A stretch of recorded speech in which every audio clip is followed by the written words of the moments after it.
Yeah, first and foremost is to thank you, Mike Agwongo.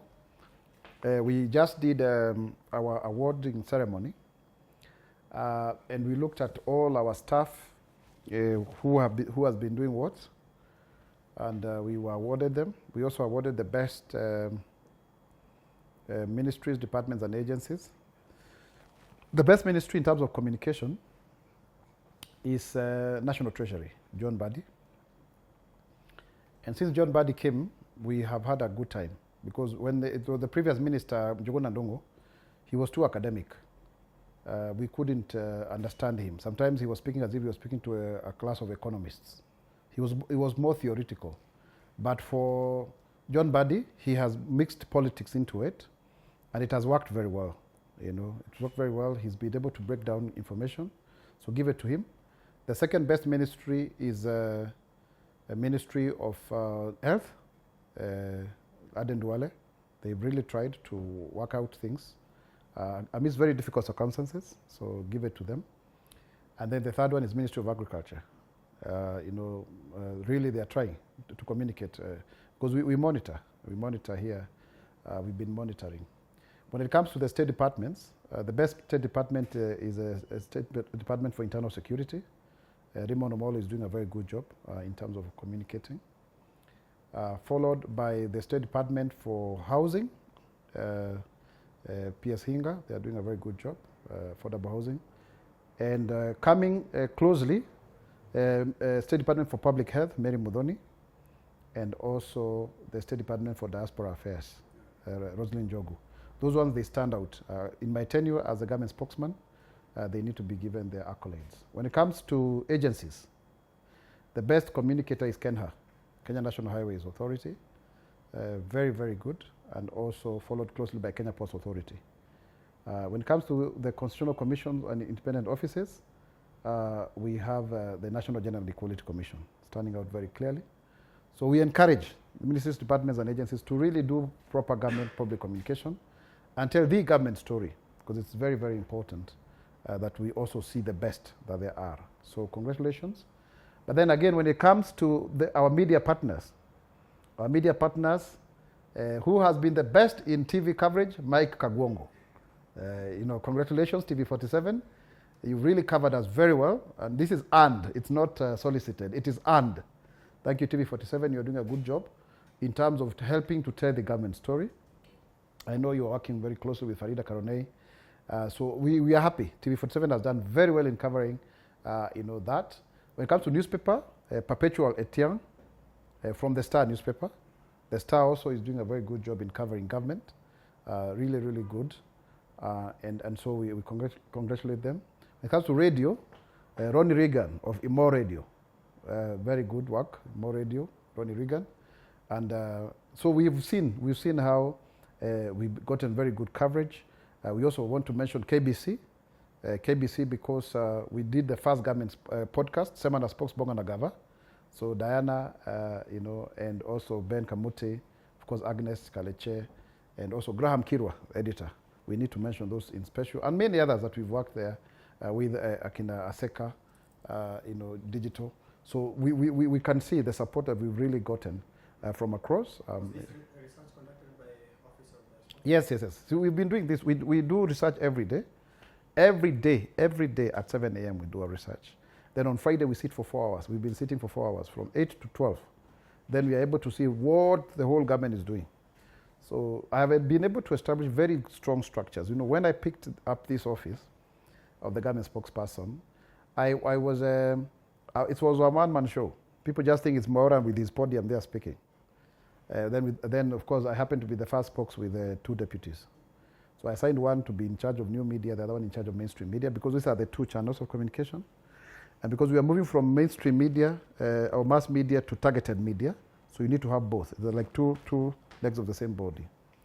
Because we have to deal with algorithms, the other one you have to deal with the way people consume. The demographics, 45 and above, will read a newspaper, will watch TV and listen to radio, but below that, then it's a mixture.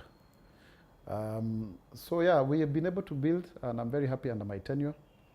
We now have 6 departments, a complement of 80 staff really, a lot of content production, 33 communication products, We've been able to do 254 press briefings. We've been able to do over 700 online campaigns. We've been able to be, actually our performance contract is giving us 267%.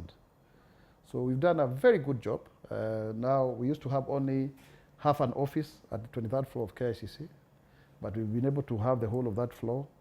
And now we have a complete media center. I've just come from renovating it here on 7th floor of Harambee House Annex, and ensuring that then we are fully equipped to do our work. We've been able to do a lot of crises.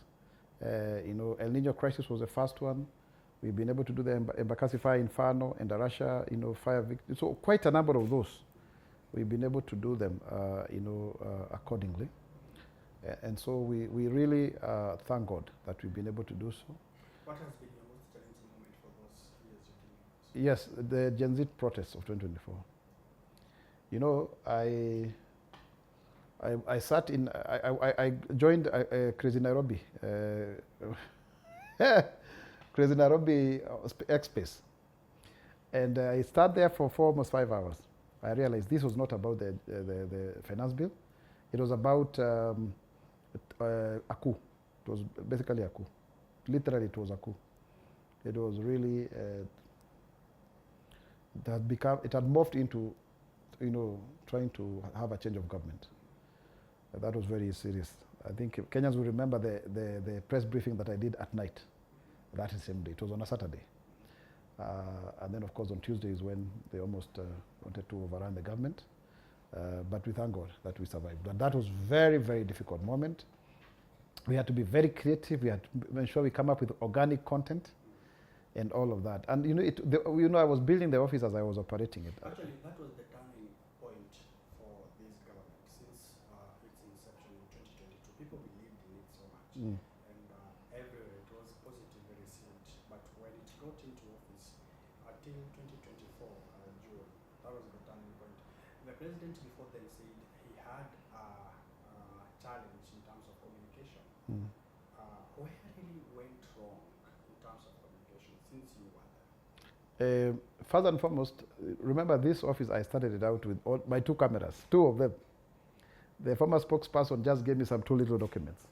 But I'm very happy when I handed over to Charles Owino. I've given him 15 documents from our own standard operating procedures because we wanted to be ISO satisfied and all of that. So the challenge of my office was in communications, curating government communication that was more mainstream media led to both mainstream and new media. Most of this activity was not happening through the mainstream media, it is social media. Now with the tools of social media now, everybody is a blogger, everybody is a quasi-journalist, and everybody is communicating, is broadcasting. So you now have government now, which all of a sudden was dealing with 3, 4, 5 media channels to dealing with everybody. I compare that akin to watering the ocean with a garden pipe. You are literally informing the source. Are you getting the point? So you could see fake news, the advent of fake news, and misinformation, disinformation, malinformation.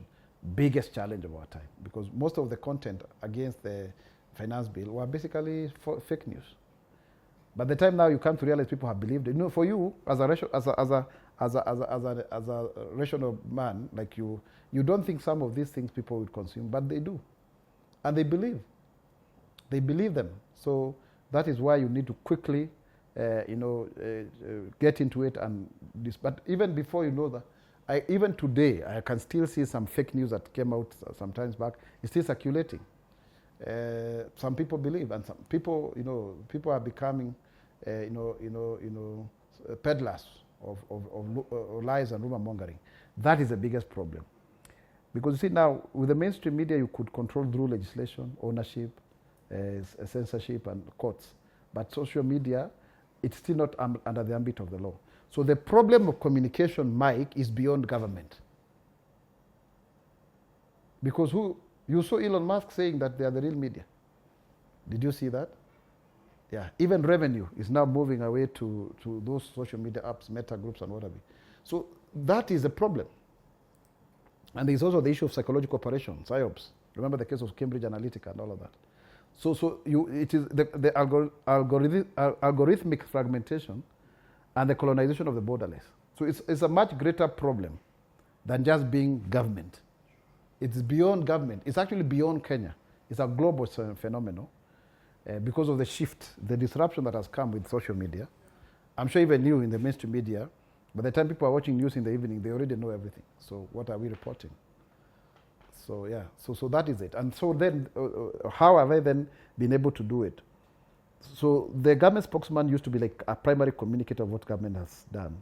It cannot be so anymore, because the primary communicator is anybody who has access to a social media app. So PSS are communicating everybody.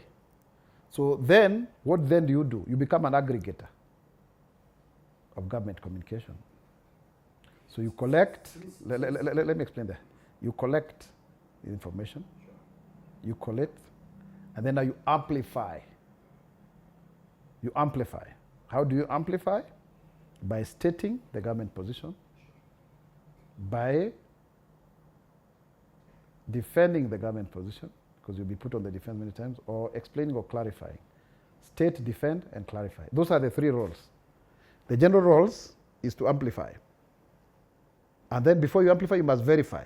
Verify, you have to make sure that you have connection with all of the MDAs. Now, I have come up with a system that you are able to know what all the state departments, ministries, judiciary, parliament is doing on a daily basis. So you have the GOK Daily News Brief, which then summarizes what are people doing. I have an average of 90 stories from government every day that then, of course, then go to the higher-ups, in terms of what are we doing, what are the issues of concern, what are people saying, social media listening, you get. That is very, very important. Then also there are people-facing stories. Like now, I think you may have seen GOK Today. GOK Today is our daily headline. 3 to 5 key stories from government. So you have to have content for the mainstream media. So you retain your presser, which we moved to Monday, because Monday the day is still fresh. But then also daily you must communicate. And then there is also the question of feedback. So you have to have someone as spokes, Bonga Nagava, which is a government podcast, where you invite people to come and speak for themselves. So you become now like the umpire, the referee. You might come, just like you're interviewing me, I interview you, you tell your own story, with our audience and whatever. So that has really helped. We were able to do that in 3 episodes. So for my tenure here of 2 years and 10 months, specifically, but exactly like 3 months, 17 days when I was appointed, but I handed over on 4th of August. Interestingly, I also joined this position 4th of October.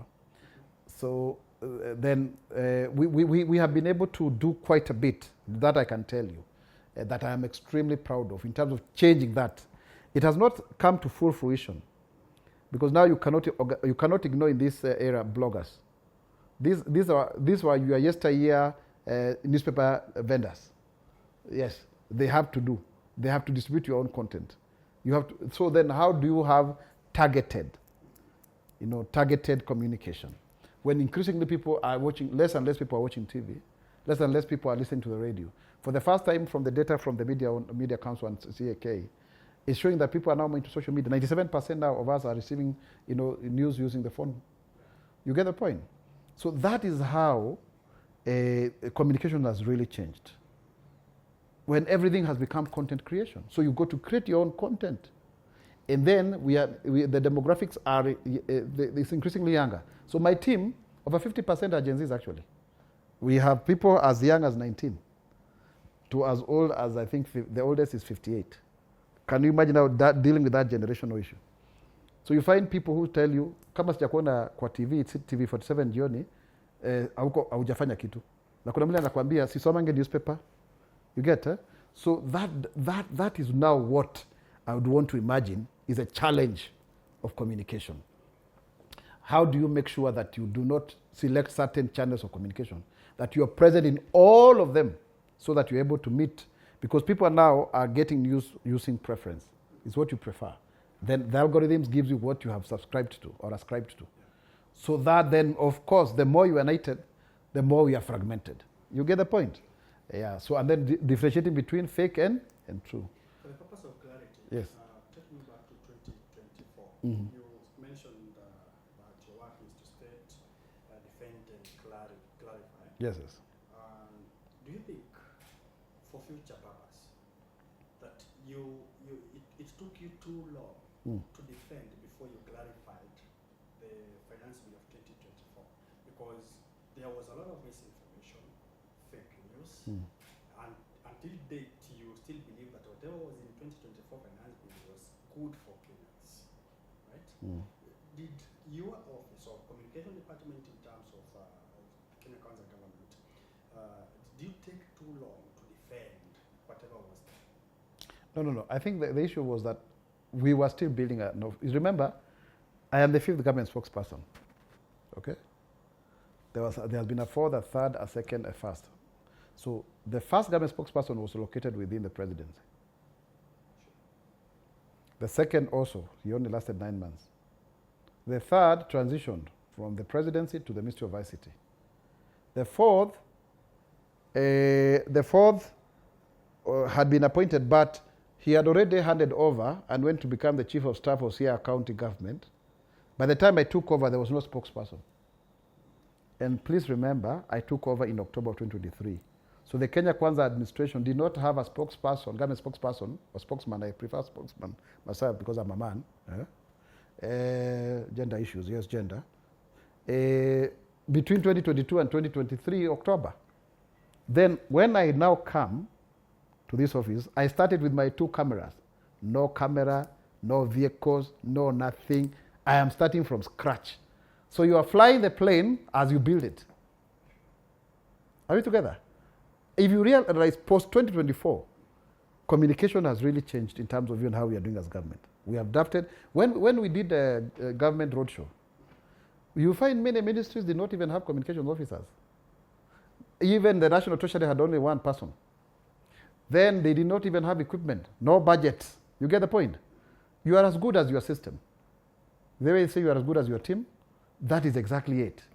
So the one last task that I had is to build quietly, even as I continue to communicate, so that you have a system that works. And for me, my greatest achievement is building an office, not an individual, an office called the Office of the Government Spokesperson, with 33 products of communication. So when you are used to just ukuja unaongea kwa kamera, unapatiana, zinaenda. So what am I trying to say in short?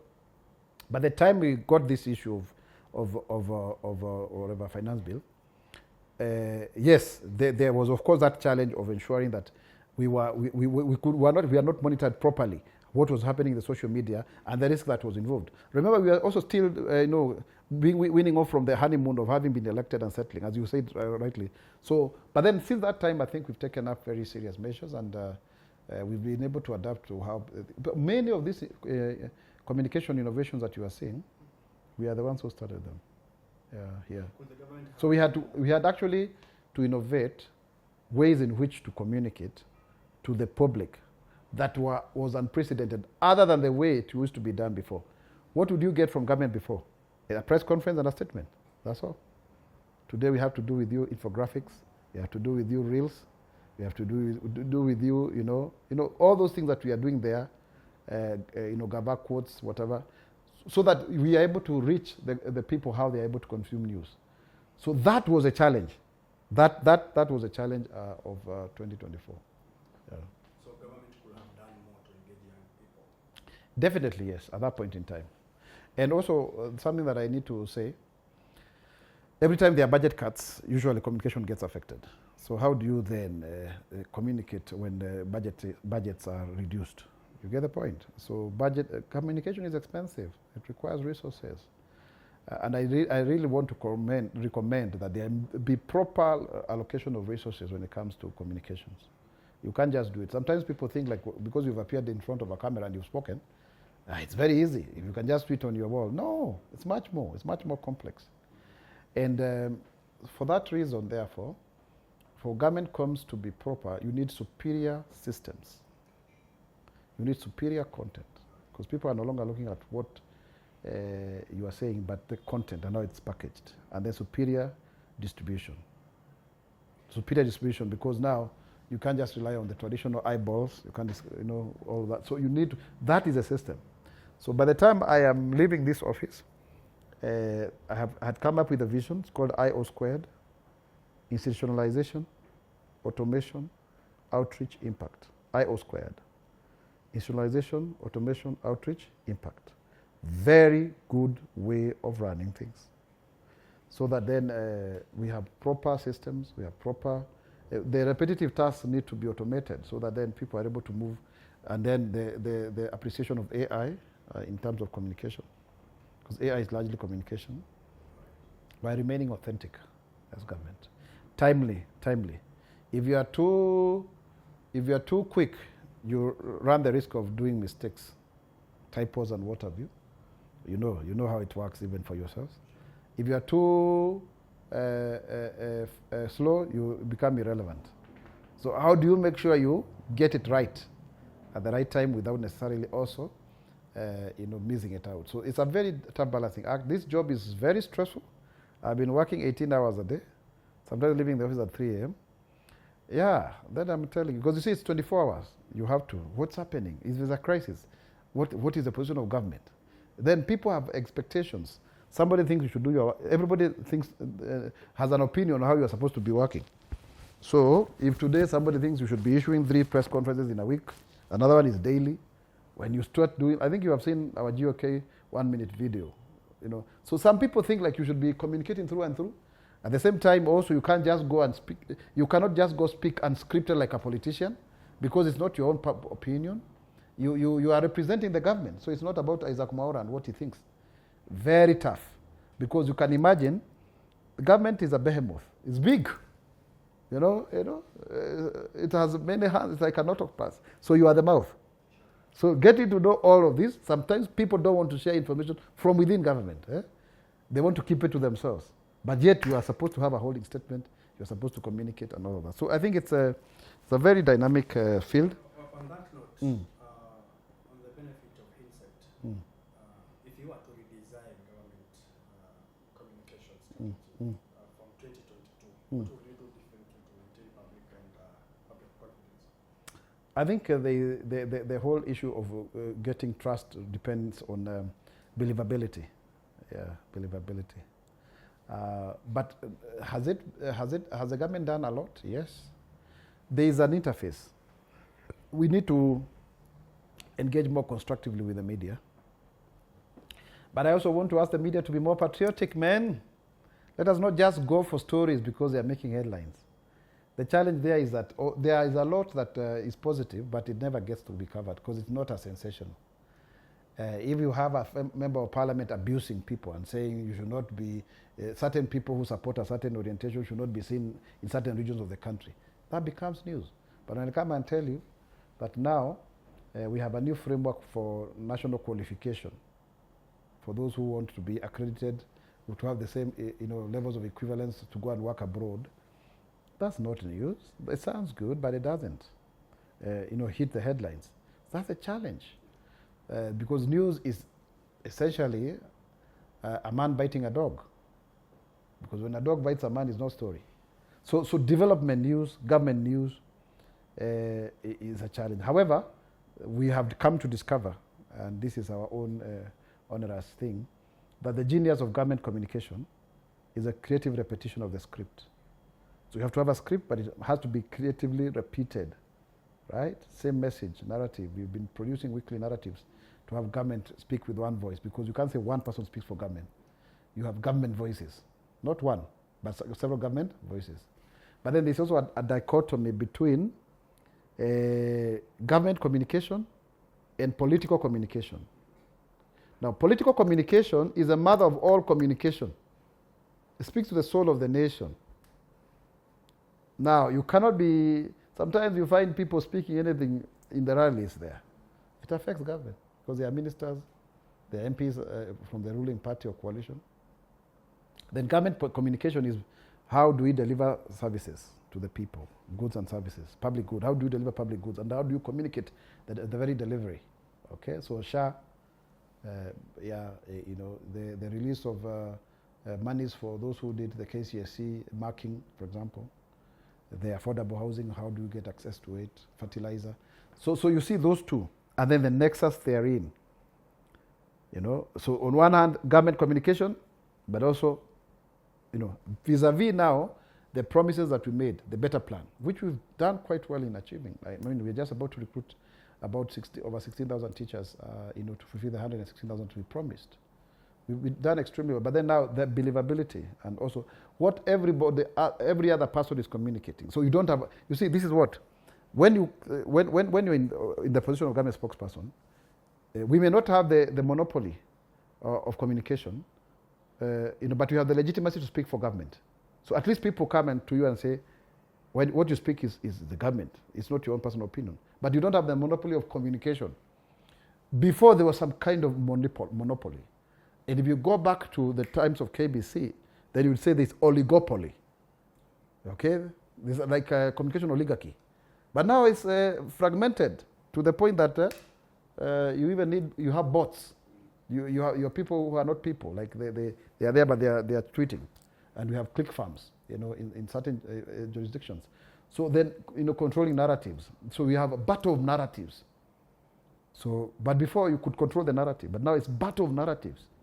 And before Mike would misquote me, but now you can be misquoted by anybody online, and they can even start something to say that. So that challenge is not just. I hope you're understanding as a communication expert as well. These are challenges that even yourselves you're dealing with. It's a general issue, but then will affect government more. Yeah. You are on record during your last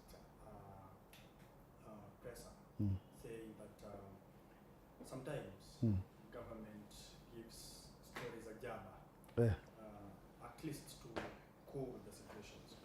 Did you ever during your tenure feel that I'm explaining this to Kenyans, but I am lying? It's not the situation, the state of the situation. Did you ever feel that? No. But I think just cooling the situations. I didn't say that. I didn't say what to Patiara stories are but you are trying to put words in my mouth, Mike. I got you. I didn't say that. I say here's your stories are Jabba. We are saying the story as it is. The problem sometimes with communication is that you go by what you're given. You go by, because you see, I am not really the source. The source is the State Department. You get it from the bottom. So if something is not properly curated from the bottom, it will come up. Like now there was a time, somebody gave us a brief about fertilizer. And then somebody says it's not fake fertilizer, it is conditioner, soil conditioner. Really, those kind of things. But it came from an agency of government. It's not like it was us who made it. That kind of thing, soil conditioner, I don't know what. So sometimes, that's why then we came up with the lesson of, before you amplify, verify. Or being told how many number of trees you have planted. See, if I told you just listen. we definitely think it's you and it's government. No, you asked me a question, Mike. Now you are going back the other way around. No. You asked me a question, whether have I found myself in a situation where I rely on the information given by. You see, government I told you, is a behemoth. It's so many ministries. We have 23 ministries, including State Law Office. You have 400 state agencies. You have about 57 state departments, I think so. Is it 60? I don't know, but they are there about. And so many others. If you are even to add the primary schools, all of them, government. Huge, really huge. So how on earth would you even expect that you'd at any point have seamless coherence? It's not possible because you are dealing with so many actors. So it's up to you as a government spokesperson to make sense of it. And that's why we say before you amplify, verify. Because sometimes the information you get from some people may not be as credible. But when you do it, it's government that has done it. So that, I think, is where the challenge is. Yeah. Right. The presidency has described your new appointment as a promotion so far.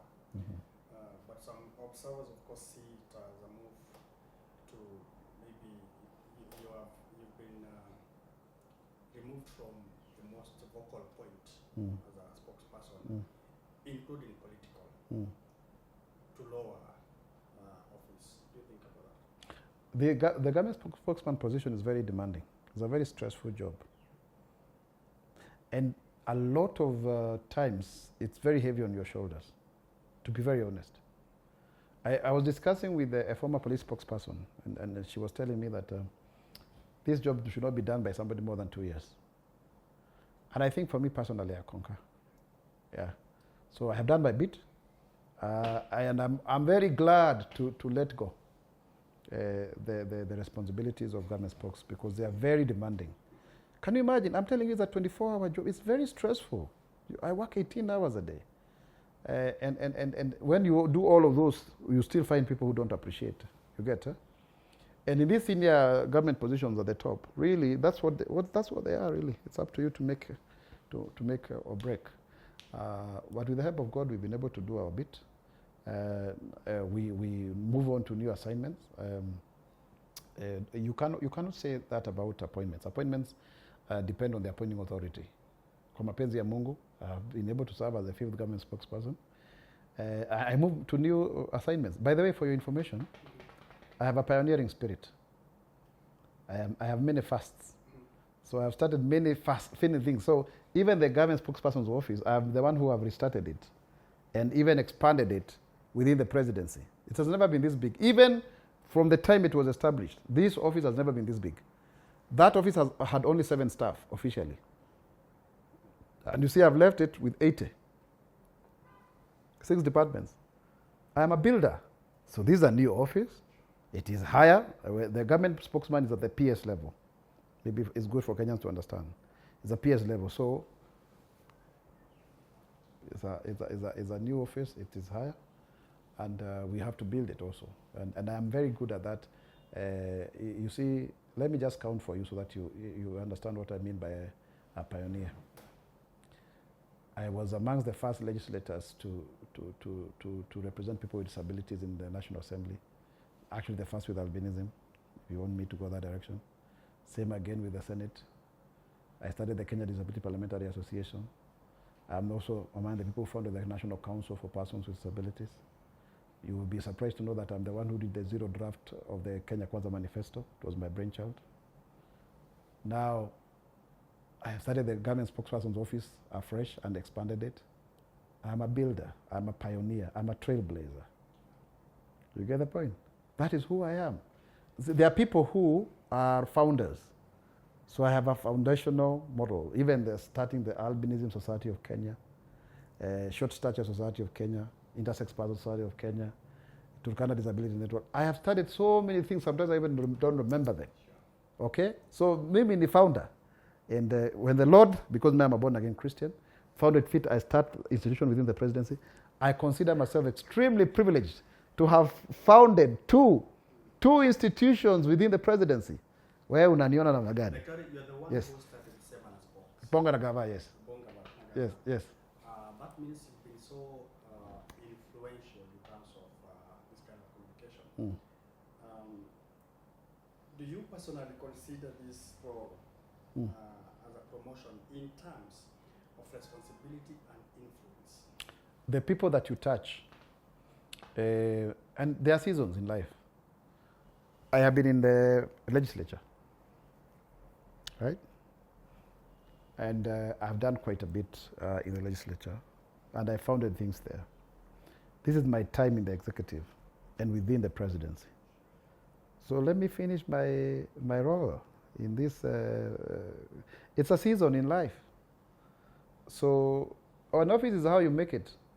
Yeah, it has nothing to do with who occupies it. That's why you find sometimes people will not even remember who was there before. But you will not tell me that people don't know that Mwaura was a spokesman. And I had to struggle to make sure people forget me as a Mheshimiwa to spokesman. So even in this new role, wait and see what will come out of it. With the help of Mungu Bele. Like, I know, because you are talking about the life of people who have no voice. My background is in advocacy. I have a very good history in the civil society. I've worked for local, regional, and international organizations. I have represented this country all the way to the EU Parliament, Pan-African Parliament. I've been in many places, really. I've just come from delivering a keynote address in Ghana, at the University of Ghana, Legon. I've been in Botswana, as a keynote speaker. I mean, I don't want to mention, but I have done quite a bit of it. And there are also some things that we are trying to work out with, with the African Union. So let's see what comes out of it. We are not talking about working for marginalized groups of people. This is my forte. This is my This is where I belong. This is where, I mean, I'm well known for. So watch this space. There has never been such an office within the presidency. It's going to help in coordination of efforts from the ministries, departments, and agencies, and also civil society actors and state actors, as we call them. Tungoje tuone. Yeah, you will see. Because maybe what I usually do, when I'm given a role, I make it so big that by the time I leave, everybody wants that job. And it's not started now, Mike. Even in high school, I remember. Let me give you a story that may capture this whatever trait. So I was the head boy. So sijaanza kuwa kiongozi sahi. I was a school head boy. Nowadays I hear them being called president. But then the head boy used to have a room for himself inside the dormitory. But that time, remember, there were challenges of people burning dormitories, and sometimes prefects would be burnt in there. So I found it was a bit risky. And I gave that room to one colleague of mine who was a dormitory prefect, a dining hall prefect. I took a room that did not have a door, and I made it mine. By the time I was leaving, everybody wanted to be that was the most coveted address. By the time I took the position of government spokes, the visibility and popularity had gone down. Let's not lie, it had gone down. Some Kenyans will even struggle to imagine if I'm the fifth, who are the people who are in between there. It had gone down, but now, who doesn't know the government spokesman? At some point, I was even seeing that it was one of the positions to be shared in power sharing. So you see, so and so, government spokesman is one of the positions to be allocated in government. Yeah, so that tells you something. Give credit where it is due. And if nobody praises, mimi nitasema yangu, because I know what I've been able to do. I've worked in a very good time, but now the position looks big, prestigious, and visible. Thank you. Yeah.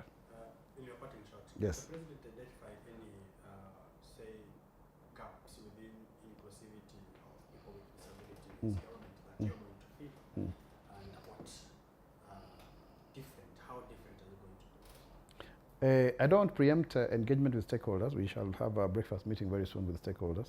I want them to be the ones who we define this already. As we are doing this interview, my staff are working out on those basic concept things. We already have partners who are coming in, like Conrad and our Stiftung, and UDPK, and others that we are already engaging, like Kenya KBL. And so people are already reaching out to work with us, the National Gender and Equality Commission. So we will agree on how to go about it. But please remember, even as a government spokes, I was the senior most person with disability in this government. It's not like there was nobody who was as senior as me. So ni kazi tu naendelea kufanya, because you have to represent in government. This administration has done extremely well because we now have a new act, which I'm the one who started it out in Parliament, for your information. Yeah, that was my act. I didn't just pass it because, remember, I didn't finish my Senate term very smoothly because I'd been locked out. But it was my act. The one that Crystal Lasige took over, and it was passed. National disability policy has come into place after 19 years. So what are we supposed to do is to make sure that we have regulations and we have proper funding, appointments, all of that. But it's not just disability rights. The new office has got 3 pillars. Diversity, what does it mean? Inclusion, what does it mean? Then disability rights. So it's not just to pigeonhole it to disability. That would be the greatest disservice. It is broader. It is broader than that. It's a very broad mandate. In fact, that is the fear of people with disabilities, that is it so broad that then we'll be missing out. But they rest assured, because I'm a very experienced expert and professional in that regard. So we will be working with the diversity. What is our ethnic composition in public spaces? Who are those other groups of people that we need to amplify their voices and to bring them to the center? Those non-traditional groups of people. And we are reaching out to them, and that's the work that I have done. In fact, when I was in the Senate, I did the same kind of work. But that's my calling, actually, Mike. People with connective tissue disorders, people with sickle cell, people with intersex people. I'm actually the one who took their first petition in Parliament. Now we have official data because we made sure that there's position in the 2019 census. So this is my work, really. And then also Uzalendo, inclusion. Uzalendo, mimi ni Mkenya mzalendo. We'll continue with that. because we want to make sure that Kenyans rise beyond these tribal sentiments that are divisive. I think now the most popular thing nowadays is to look very hateful towards other tribes so that you mobilize them. Others are already feeling like they have an siege mentality. But eventually, we have one country. This is our country, it's Kenya. Thank you. Asante sana for your time. Unless you have one question? Maybe very, very briefly. Spokes Emeritus. Yeah. Yeah. And by the way, for your information, we made that name Spokes very popular. Did you used to hear it before? But now it's very well known. Someone as Spokes. Yes. My question would be, yeah. Before you answer Spokes, can you address it to him? Right? Yeah. Okay. So I think it's two ways. Media needs to be more responsible, because obviously there are some media houses that have made it a sport to just fight government. You can't tell me all your headlines should be anti-government. I have had situations where journalists from those media houses have come here crying because they are being threatened to be sacked because they are covering government. Is that really right? I've had situations where they have been told, don't cover the office of the government spokesperson. Literally, at least 2 media houses, 2, I don't want to mention their names, that have said don't cover the office of the government spokesperson. Oh, the office of the government spokesperson is just doing PR. Fair enough, but that's exactly my job. My job is to tell the government story, but there are 1,000 other voices who are anti-government. So if you are fair, then balance out. But it's not just even local media, but also internationally. Remember, even when they did Blood Parliament with a certain station, I had to call them out because they did not have the government side of the story. So I think we've also seen a situation where before you could find there was professional journalism and people would do bias and then balanced stories. But now they are outrightly biased. And you can almost tell somebody's political inclination. On the side of us as government, when we came in, we tried to have media engagement with editors, with reporters and what have you. Maybe we should have done that more. But we did. We called media owners, media editors. We started out, and I think that needs to continue. Let us do constant engagement, because both mainstream media mainstream media, much as the fact that people have moved to social media, is still very powerful. The credibility of mainstream media remains, because even if I produce my own content, but if I share a video that has been done by TV47, the TV47 video will be more credible, yet it's my content. You get my point? So the same case. So we need each other. We need each other. And when you're in government, you really need to have the cooperation of the media to govern, because they are the interlocutors, the interface between yourself and the people. So that is important. One of the things, the 33rd project that I had come up with as a government spokesman is to look at how is government being covered daily at the news time. How many stories are from government? Yeah, because most stories are, let's say, they are sponsored. There's somebody behind the story. So what do we need to do so? But as a country also, I think we are over-politicized. There's too much politics. And that has become a greatest hindrance to our development, because it really kills positive vibes and narratives. Government has got so many nice stories. There are so many opportunities out here for the people, but they don't get to know, because people have already been brainwashed that there's nothing good that comes from government. And before you tell your story, somebody else will go and tell. So you must tell your own story and own it. I think everyone got their own way of expressions, in terms, including how they keep government on check. All media houses. But that also does that amount to the head of state criticizing media in public as well? I think we cannot talk about, there is freedom of speech, but as journalists, we think we need to also ensure that there is balance. Give both sides of the story. Let the viewer or the reader or the listener make his personal.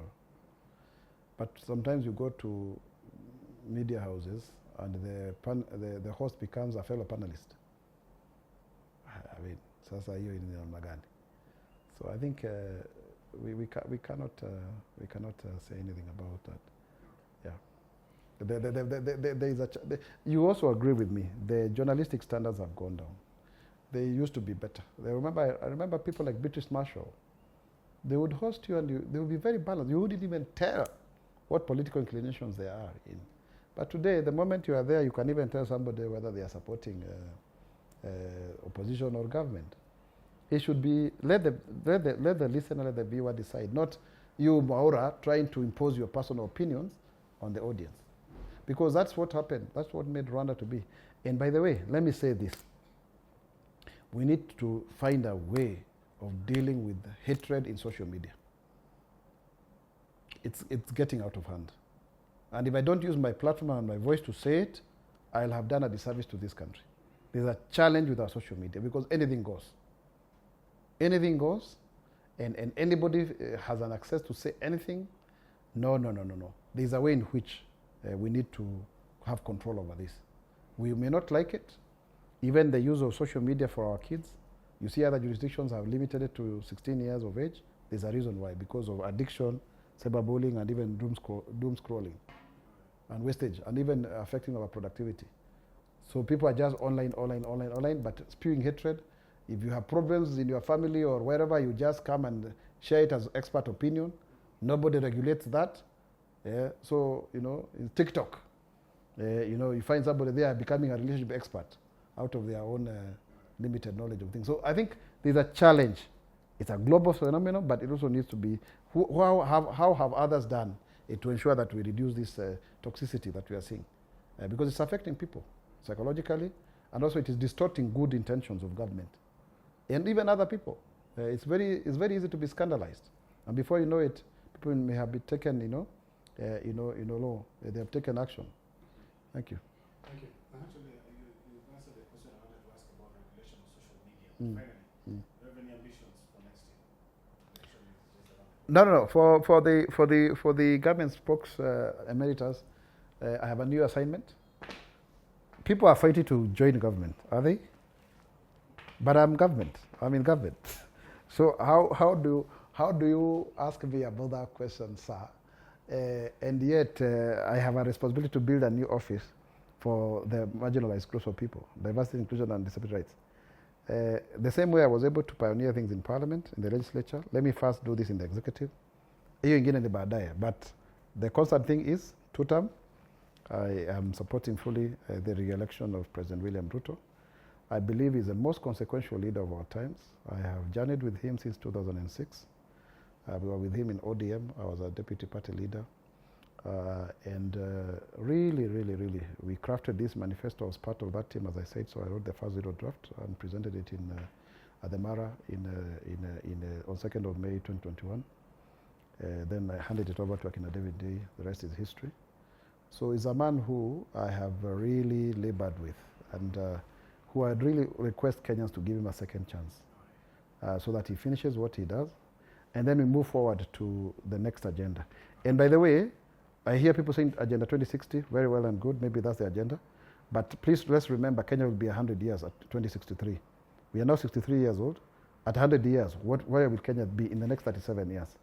That's a big question. I saw some governor there saying, who we were with him in the Senate, that you cannot talk about Agenda 2060, 2063 when people don't know what they're going to eat tomorrow. The more reason why. Because if you don't know what you're going to eat tomorrow, then you need to have long-term planning. China had a centennial plan of 1921. I was at the China Academy of Governance in 2019. They have fulfilled many of those. They had a 100-year plan.